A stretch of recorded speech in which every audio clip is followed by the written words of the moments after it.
दुर्योधनाने भीमाला केलेल्या विषप्रयोगाने कुंतीचा राग अनावर झाला होता. ती खूप विश्वासाने तिच्या पुत्रांना घेऊन हस्तिनापूरला आली होती आणि इथे त्यांचेच बांधव त्यांच्या जीवावर उठले होते. तिचे पुत्र आता हस्तिनापूरमध्ये सुरक्षित नव्हते. कुंतीने पितामह भीष्मांना भेटून हस्तिनापूर कायमचेच सोडण्याचा निर्णय घेतला.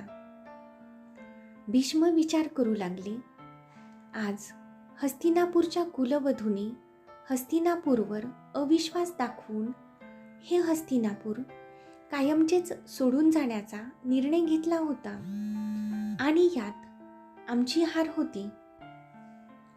ज्या घरातून स्नुषा दुःखी होऊन जातात त्या घरात कधीच सुखशांती लाभत नाही.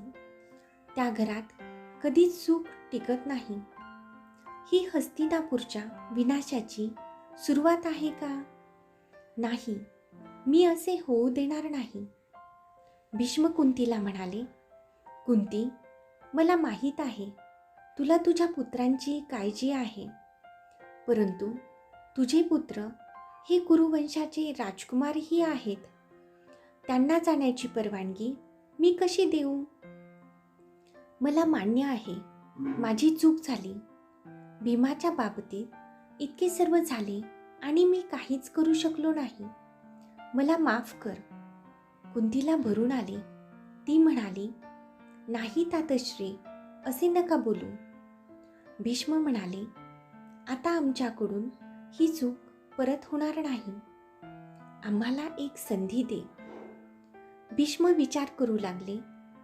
हे एका आईचे हृदय बोलत होते, जिचा मुलगा नुकताच मृत्यूच्या दारातून परत आला होता.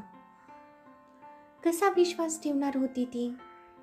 ज्यांच्यावर विश्वास ठेवून कुंती हस्तिनापूरमध्ये आली होती त्यांचीच मुलं आता तिच्या मुलांच्या जीवावर उठले होते. एकदा चूक झाली, याची पुनरावृत्ती मी होऊ देणार नाही.